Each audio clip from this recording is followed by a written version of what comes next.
2025 NFL Draft! Hi again, everybody. Welcome to a very special edition of the Geary, Stein, and Steven Show. And we want to thank Cali Strong for sponsoring us. And Troy, man, it's so different than the Super Bowl scenario. I mean, we're watching Roger Goodell walking around. He's saying hi. You're taking pictures with him. But it is a fun night. Yeah, I mean, this is one of my favorite events that the NFL puts on besides the Super Bowl. And just happy to be here. We're watching all the players. I think there's 15 of them that are here tonight. Not the names you're thinking of. Shadir Sanders, not here. But we've got Hunter, we've got Mays, we've got a lot of the guys that should go early. Yeah, Cam Ward's number one pick. He should hear his name early. And there's some guys that might not get called tonight. And so that's the intriguing part of the NFL draft. They invite guys and they decide to come or not. So we might see some guys sitting in the green room quite a long time tonight. They've got Hall of Famers here. They've got current players, past players introducing the picks. I can't believe the amount of fans as we watched some of the video that we walked in on and seeing the fans here. I mean, yes, you're seeing a lot of Packer jerseys and things like that, but wow, what a turnout. Yeah, I mean, a lot more than I expected. I mean, last year was really big in Detroit, 750,000. They're thinking 300,000, but I'm thinking I might be pushing that north. All right, well, we're here for all the pomp and circumstance. Troy and I are going to be in the green room. Let's check it out. First day of the NFL Draft. Tennessee Titans. Cam, what are some of the qualities that you may be bringing to the table that your new teammates may not know about you? I just think I'm a locker room guy. That's something that I think I'm really bringing to the table. I love to have a good time with my guys. Really motivate my guys. Really just be a good teammate. I think if you're a good teammate, you're a good locker room guy. A lot of stuff to take care of yourself on the field. Hey, Ashton, how much has your head coach, Spencer Danielson, helped you not only as a person, but also off the field as a man? Oh, man, tremendously. I think most importantly is, how he's helped me as a, man of God and, in my faith. I think that'll last longer than, anything that I'll do on the football field. Well, Coach, a pretty proud moment for you. A lot of hard work went into it, but praise God, it turned out well. Yeah, thank you, Jesus, man. I mean, you talk about a young man that's focused on the right things and now has achieved what he did today, from money to status to draft, all these things, but he never focused on those things. He focused on the work, and now he's achieved all those. He was 29 yards from history, and yet it didn't faze him because he realized there was a lot bigger picture out there for him. That's right. I mean, he's a team-first guy. He's going to be the hardest worker on the Raiders organization. He's going to do things the right way, and I'm telling you, he's going to be an absolute impact player the second he walks in the door. What about that relationship? I mean, do you feel like a dad that's losing their kid off to college and on out to the world because he's not coming back next season? Yeah, I do. I mean, he's like a son to me. I mean, he's a guy that I love dearly, not just because he's an elite football player, just because who he is, how he impacted me and our team. As much as it's hard for him to be gone, man, I'm so excited to watch him. It says a lot. The coach comes down for him for the draft. I mean, there are not a lot of coaches here. I mean, how did that build that relationship to get to that point? Just who Ashton is. I mean, the work he put in for our team as a leader, as a player, but just who he was for everybody and everyone in our building, especially for me. And just seeing him work, seeing him focus on the right things as a 17-year-old, 18-year-old, 19-year-old. I mean, I will support him for his entire life. You're going to have to stop watching game tapes on Sunday and not watch him, right? Correct. I don't watch a lot of NFL. I only watch our players, so you better believe I'll be watching the Raiders. Hey, Book, Dallas has a long history of great offensive lines. How much confidence does that give you knowing that they picked you? It gives me a lot of confidence, just being able to be picked and seen as one of the best players in this draft by one of the best organizations in all the sports is truly a blessing. Like, my confidence it was through the roof before this, but it's through the roof it's through the second roof now. Just to be a Cowboy and to understand that they see me as a person that can further that great Cowboys offensive line tradition. How do you prepare for the talent level of the AFC quarterbacks?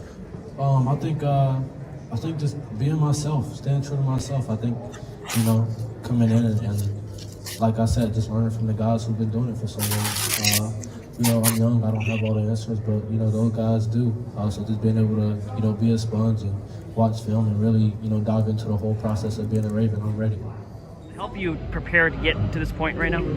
Yeah, I mean, everything. Andrew Whitworth is a guy that I've looked up to since a very young age. Every young offensive lineman in the Northeast Louisiana area that wants to go to LSU, everybody looks up to him. So I've been able to create a relationship with him. ask him for advice, pick his brain, and it's been a huge honor. But everybody in my circle has helped me get to this point. So as much as this is my night, it's theirs too. Cam, now that you've gone through this process and you're a pro, I mean, are you starting to feel the pressure at all of what the expectations are going to be, knowing where you were picked? I knew I would get drafted pretty high. I think I'm one of the best players in this draft. I'm deserving, this honor. But at the end of the day, draft pick don't mean nothing. It's all about how you produce on the field, the type of teammate you are in the locker room. And at the end of the day, it's about wins. Wins judge everything. And as a quarterback, you got to go, put on for it every Sunday. It was a beautiful night and very emotional. Do you remember the last time you got that emotional in front of people? Probably about 2 years ago, honestly, when my cousin passed away. That's about it. Well, this is a good cry. No doubt. A happy cry.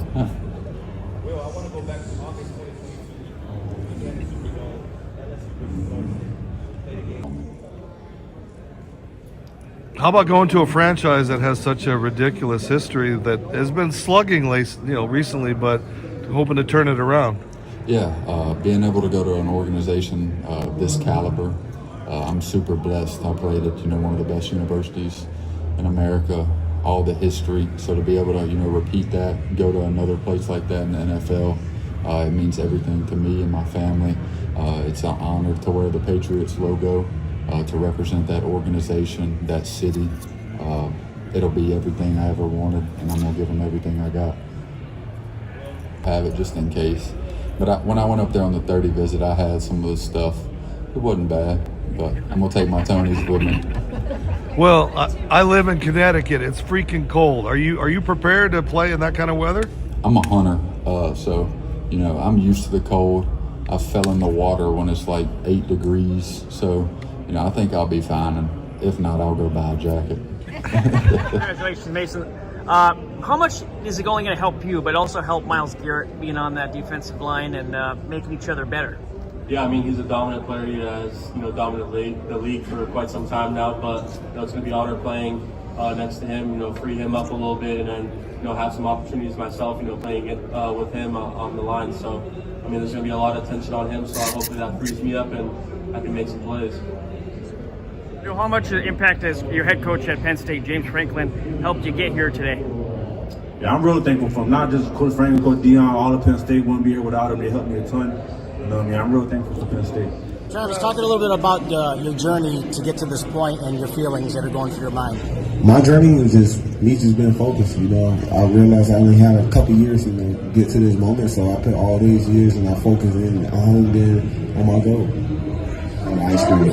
Travis, my bad. What's the message you would like to say to your new teammates? Excuse me. What's the message? Yeah. Let's get to work. With your training and workouts, does anything change? Are you open to change? One more time. With your workouts and how you've been used to working out and training, does anything change, or do you stay with makes you feel comfortable? Whatever it takes for me to get better, I just keep finding ways to get better. Jamar, I want to ask you about your necklace. Can you talk about that, what that represents? Oh, so my dad made this. It was a logo. My dad made it as my logo in high school. And then I saw the Central Seat chain, and I was like, I want to do that, but I don't know what though. And I looked at my phone and I seen the logo pop. Like I got a notification on Twitter. I'm on Twitter, and then the logo's on my profile. So I'm like, oh. So I'm like, I'm over to do it. It looks heavy. It ain't that bad compared to my other one. Jahan, a lot of these draft picks are going to teams that were mediocre. You're going to a world champion. Is that going to be a little added? Save the best for last, man. The rich just got richer. Is that going to give you a little added pressure knowing you're going in with some guys that just won a trophy? Damn right. I feel good. Just getting in with them guys and building that relationship and that bond.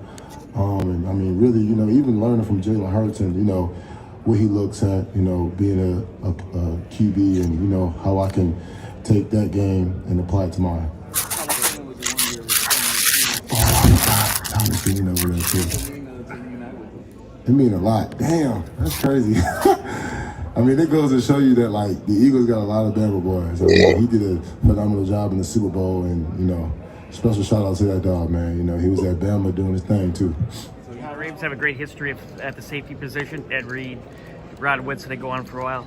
How are you looking forward to talking to those guys and getting in the building and learning from them? Yeah. I'm excited. I don't even know how to explain it if I'm being honest. Just to be able to learn and just go be a sponge from guys who have so much knowledge about the game of football. I feel like I'm a student of the game of football, so just being able to learn and soak up, everything from guys that know a lot. And I'm ready to get to work.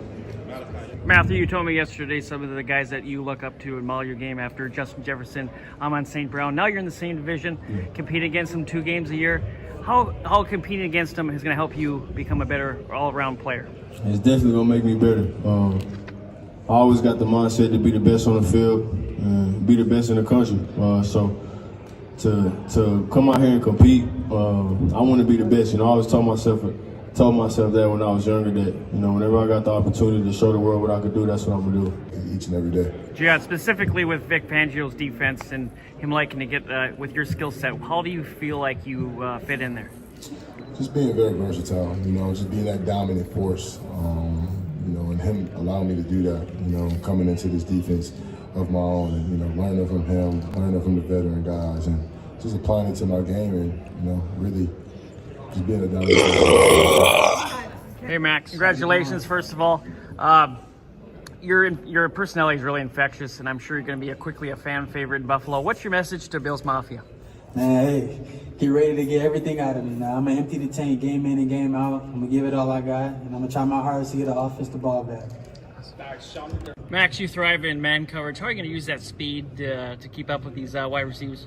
I'm going to definitely use the speed to my advantage, but also slowing down at the line, really getting a jam out there, slowing my feet down for any intermediates because I don't think anybody's just going to run up past me. Ashton, you talked about changes.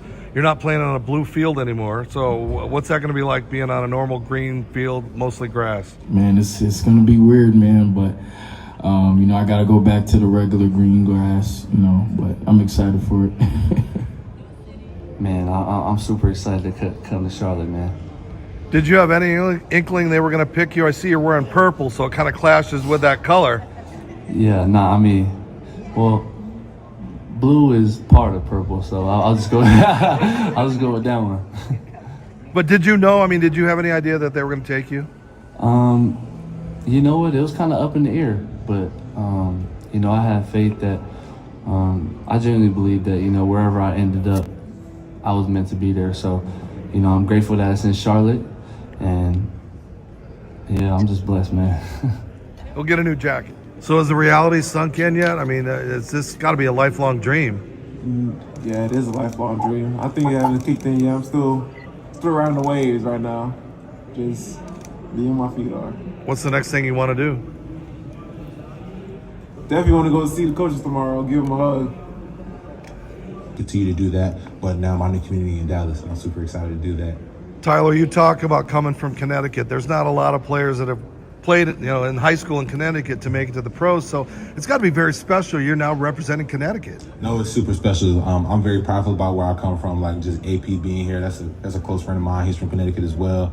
Like New Haven is super important to me. Like, and I wear it where I'm from, like a chip on my shoulder. Like, there's not a lot of people that make it out from where I'm from. Like, some of the bigger names, probably like Dwight Freeney, Travis Jones, Ravens defensive tackle. He's from New Haven. So there's a few of us out there, but I'm just trying to grow that number, and I'm just truly blessed to be from New Haven and blessed to be on this journey. Thank you so much. Well, here we are. It was an exciting draft, but wow, I think the big shock is Shedeur Sanders not even getting taken. What do you think caused that? Well, there was a lot of questions about his entitlement to being Deion's son, arrogant.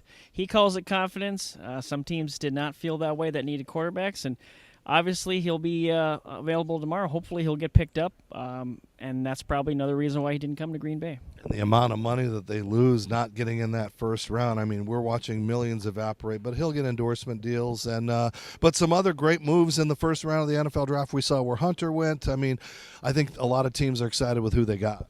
Yeah, there was a lot of trades, a lot of sparks going on, and a lot of teams are happy. And then, of course, there's some teams that are happy with their pick, but their fans are not. So hopefully, those pan out. And like I said, the 60% the NFL has of the draft, they fail. So only 40% actually succeed in the NFL, which is a weird number that I found out a couple of days ago. And, so not a lot of teams will hit home runs here today. Yeah, and there's still a lot of great stuff left in the last couple of rounds on Friday and Saturday. That's where those gems that you find, those linemen, maybe that quarterback that you took a gamble on that you didn't want to take in the first round. But it's been so laid back. I mean, we're watching the commissioner walk around posing with you with selfies, and just it's not that stressful like the Super Bowl. And I really have enjoyed my first draft. Yeah, like I said, the NFL has been really hospitality to us the last couple of years, and we're always excited to come to these things. It's always a great event. So next year's Pittsburgh, we'll be there, but Green Bay, a lot of people, gave them kind of a bad grade. I thought they were great to us, great atmosphere, a lot of fans out there of every NFL team, so I'm sure everybody had fun. Yeah, as we showed you earlier, the crowds were great, and we've had a lot of amazing times here again with Jeff and Kelly Strong and everybody here for wherever Will is, Jeff and all those folks. And again, your name is Troy. All right. Continue to follow the Geary, Stein, and Steven Show on all social media platforms. I am tired. I think it's time for a mic drop and go to bed, huh?